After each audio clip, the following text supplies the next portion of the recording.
Hello മക്കളെ, welcome back to ലേണിനു. So നമ്മുടെ S1 എക്സാംസിന്റെ രണ്ടാമത്തെ എക്സാം നിങ്ങൾക്ക് നാളെയാണ്. ഫിസിക്സ് ഓർ കെമിസ്ട്രി അല്ലെ.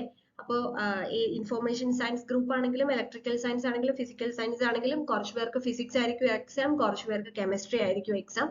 സോ ഏതാണെങ്കിലും നമുക്ക് ജനുവരി 3-നാണ് എക്സാം വരുന്നത്. ടൈം 2 PM to 4:30 PM ആണ്, മറക്കരുത്. അപ്പോൾ നമുക്ക് ഈ ഒരു എക്സാമിന്റെ ഒരു ഡേ ബിഫോർ എക്സാം നിങ്ങൾ അറിഞ്ഞിരിക്കേണ്ട കുറച്ച് കാര്യങ്ങളാണ് നമ്മൾ ഇന്നത്തെ വീഡിയോയിൽ പറയുന്നത്. ഞാൻ ഒരുപാട് സമയമൊന്നും എടുക്കുന്നില്ല. അപ്പൊ നിങ്ങൾക്ക് എക്സാമിന്റെ പാറ്റേൺ ഞാൻ ജസ്റ്റ് ഒന്നും കൂടി പറയാം. Part A and part B ആയിട്ടായിരിക്കും വരുന്നത്. പാർട്ട് എയിൽ നമുക്ക് ഓരോ മോഡ്യൂളിൽ നിന്നും 2 ക്വസ്റ്റ്യൻ വെച്ചിട്ട്, അതായത് ടോട്ടൽ നമുക്ക് 8 ക്വസ്റ്റ്യൻസ് ആയിരിക്കും വരുന്നത്. അതിന് ഓരോന്നിനും 3 മാർക്ക് വെച്ചിട്ടാണ്, അതായത് 8 into 3 നമുക്ക് 24 മാർക്സ് ആയിരിക്കും പാർട്ട് എ വരുന്നത്.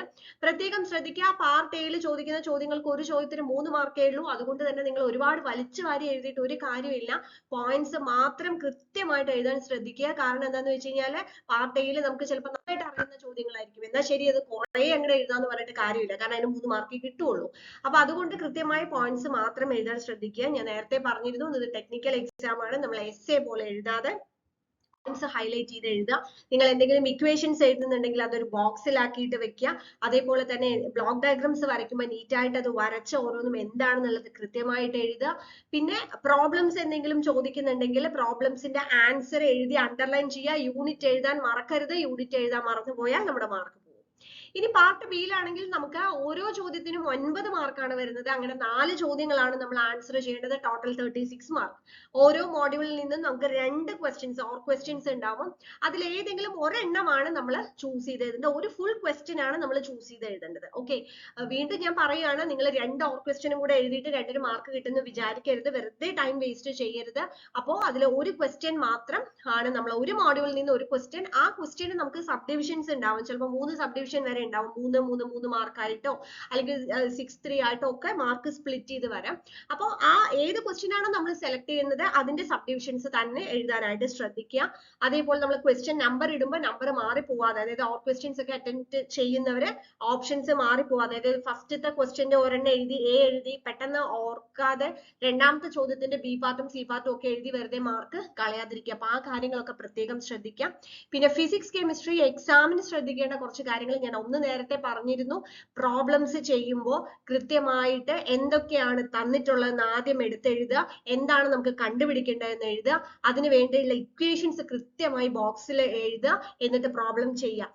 നമുക്ക് ഒരു പക്ഷേ ചിലപ്പോൾ നമുക്ക് ഫൈനൽ ആ വാല്യൂ ചിലപ്പോൾ മാറിപ്പോയാലും നമ്മൾ ഈ പറഞ്ഞ പോലെ അതിന്റെ ഇക്വേഷൻസും ചെയ്തിട്ടുള്ള സ്റ്റെപ്സും ഒക്കെ നീറ്റായിട്ട് എഴുതിയിട്ടുണ്ടെങ്കിൽ അതിനുള്ള സ്റ്റെപ്സിനുള്ള മാർക്ക് നമുക്ക് കിട്ടും. അപ്പൊ അത് നഷ്ടപ്പെടുത്താതിരിക്കണമെങ്കിൽ കൃത്യമായി അത് സ്റ്റെപ്സ് സബ്സ്റ്റിറ്റ്യൂഷൻസ് ഒക്കെ നമ്മൾ മനസ്സിലാക്കിയിട്ട് പോവുക. അതേപോലെ തന്നെ കോൺസ്റ്റൻസ് പഠിക്കാനുള്ളത് പഠിച്ച് പോവുക. സയന്റിഫിക് കാൽക്കുലേറ്റർ കൃത്യമായിട്ട് യൂസ് ചെയ്യാൻ, അത് പ്രത്യേകിച്ച് 10ന്റെ പവർ എടുക്കുന്നതും അങ്ങനെയുള്ള കാര്യങ്ങളൊക്കെ നമ്മൾ സയന്റിഫിക് കാൽക്കുലേറ്ററിൽ ചെയ്യാനുള്ളത് കൃത്യമായി അറിയാത്തവരുണ്ടെങ്കിൽ അത് ചോദിച്ച് മനസ്സിലാക്കി പഠിച്ചിട്ട് പോവുക. സയന്റിഫിക് കാൽക്കുലേറ്റർ യൂസ് ചെയ്യാൻ നന്നായിട്ട് മനസ്സിലാക്കിയിട്ട് പോവുക. ഓക്കെ, പിന്നെ അതേപോലെ തന്നെ നമുക്കൊരു വാല്യൂ നമുക്ക് കിട്ടിക്കഴിഞ്ഞാൽ അത് x/y ഫോമിലാണെന്നുണ്ടെങ്കിൽ അതിനെ ഡെസിമൽ ഫോമിലേക്ക് കൺവേർട്ട് ചെയ്യാൻ ഇപ്പോഴും അത് അറിയാത്ത കുട്ടികളുണ്ട്. അപ്പൊ സയന്റിഫിക് കാൽക്കുലേറ്ററിൽ നമുക്ക് അതൊക്കെ ചെയ്യാൻ പറ്റും, ഈസി ആയിട്ട് ചെയ്യാൻ പറ്റും. അപ്പൊ അങ്ങനെയുള്ള കാര്യങ്ങളൊക്കെ പ്രത്യേകം ശ്രദ്ധിക്കുക. യൂണിറ്റ് എഴുതാൻ ഒരു കാരണവശാലും മറക്കരുത്. ഫിഗേഴ്സ് വരയ്ക്കാൻ ുള്ളതിൽ മാക്സിമം നല്ല രീതിയിൽ ഫിഗേഴ്സ് വരച്ച് മാർക്ക് ചെയ്താൽ തന്നെ നമുക്ക് നല്ല രീതിയിൽ മാർക്ക് വരും. പിന്നെ പോയിന്റ്സ് എഴുതുമ്പോൾ നമുക്കിപ്പോൾ ഏതിന്റെങ്കിലും വർക്കിംഗ് ഒക്കെയാണ് പറയുന്നത്, ഇപ്പൊ നമുക്ക് റെക്ടിഫയറിന്റെ വർക്കിംഗ് പറയാൻ ചോദിക്കുകയാണ്. അപ്പൊ അങ്ങനെയൊക്കെ ആണെന്നുണ്ടെങ്കിൽ ഫിഗർ വരച്ചിട്ട് നീറ്റ് ആയിട്ട് അതിന്റെ വർക്കിംഗ് പോയിന്റ് ബൈ പോയിന്റ് ആയിട്ട് എഴുതാനായിട്ട് ശ്രദ്ധിക്കുക. ഓക്കെ, വീണ്ടും വീണ്ടും റിപ്പീറ്റ് ചെയ്ത് പറയുകയാണ്, നമ്മൾ ഒരു പേജ് എഴുതി, അല്ലെങ്കിൽ പലരും ഇപ്പോൾ നമ്മൾ യൂട്യൂബിൽ തന്നെ കമന്റ് ചോദിക്കുന്നുണ്ട്, 9 മാർക്കിന് എത്ര എഴുതണം, 6 മാർക്കിന് എത്ര എഴുതണം. നിങ്ങൾ എത്ര പേജ് എഴുതുന്നു എന്നുള്ളതല്ല, അതിൽ എന്ത് എഴുതുന്നു എന്നുള്ളതിനാണ് മാർക്ക്. കാരണം ഇതൊരു ടെക്നിക്കൽ എക്സാം ആണ്. നിങ്ങൾ ഒരു എസ്സേ പോലെ വലിച്ചു വാരി 2 പേജ് ഫുൾ എഴുതി കഴിഞ്ഞാൽ ഇത് മുഴുവൻ വായിച്ചു നോക്കി അതിന്റെ അകത്തുനിന്ന് നിങ്ങൾ പോയിന്റ്സ് കണ്ടുപിടിക്കുക എന്നുള്ളത് വളരെ ഹെക്ടിക് ആണ്. അതേസമയം നിങ്ങൾക്ക് എഴുതാനുള്ള പോയിന്റ്സ് നിങ്ങൾ ജസ്റ്റ് ബുള്ളറ്റ് ചെയ്തിട്ട് കൃത്യമായിട്ട് എഴുതും, നിങ്ങൾക്ക് ഈസി ആയിട്ട് മാർക്ക് സ്കോർ ചെയ്യാനായിട്ട് സാധിക്കും. അപ്പൊ അങ്ങനെയുള്ള മാർക്ക് സ്കോറിംഗ് ടിപ്സ് പ്രത്യേകം ശ്രദ്ധിക്കുക. പിന്നെ നമ്മൾ ഒരു ക്വസ്റ്റ്യൻ എഴുതി അത് നിങ്ങൾക്ക് തെറ്റിപ്പോയി എന്നുണ്ടെങ്കിൽ കുറെ വെട്ടി അത് ഒരു ഭംഗിയില്ലാത്ത രീതിയിൽ വെട്ടി പേപ്പർ വൃത്തികേടാക്കരുത്. ജസ്റ്റ് സ്ട്രൈക്ക് ചെയ്യുക, താഴെ കൃത്യമായിട്ട് ആൻസർ എഴുതാം.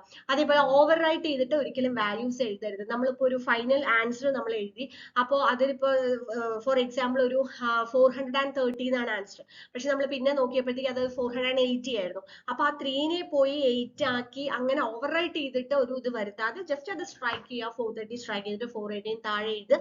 അപ്പൊ അങ്ങനെയുള്ള കുറച്ച് കാര്യങ്ങളൊക്കെ ശ്രദ്ധിച്ചിട്ട് വേണം ഫിസിക്സ് എക്സാമിന് പോവാൻ. അതേപോലെ തന്നെ നിങ്ങളെ എക്സാമിന് ആവശ്യമായിട്ടുള്ള പെൻസിൽസ്, ഇറേസേഴ്സ്, അതേപോലെ എല്ലാം തന്നെ നിങ്ങൾ കയ്യിൽ ഉണ്ട് എന്നുള്ളത് ഉറപ്പ് വരുത്തിയതിനു ശേഷം മാത്രം എക്സാമിന് പോവുക. So all the best for exam. നമ്മുടെ യൂട്യൂബ് ചാനലിൽ ഫിസിക്സിനാണെങ്കിലും കെമിസ്ട്രിക്കാണെങ്കിലും റിവിഷൻ വീഡിയോസ് അപ്ലോഡ് ചെയ്തിട്ടുണ്ട്. അപ്പോൾ അത് കാണാത്തവരുണ്ടെങ്കിൽ കാണാം. ഇമ്പോർട്ടന്റ് ക്വസ്റ്റ്യൻസിന്റെ ഡിസ്കഷൻ ആണ്. സോ നമ്മൾ നെക്സ്റ്റ് എക്സാമിന് മുന്നേ വീണ്ടും കാണാം. ബൈ.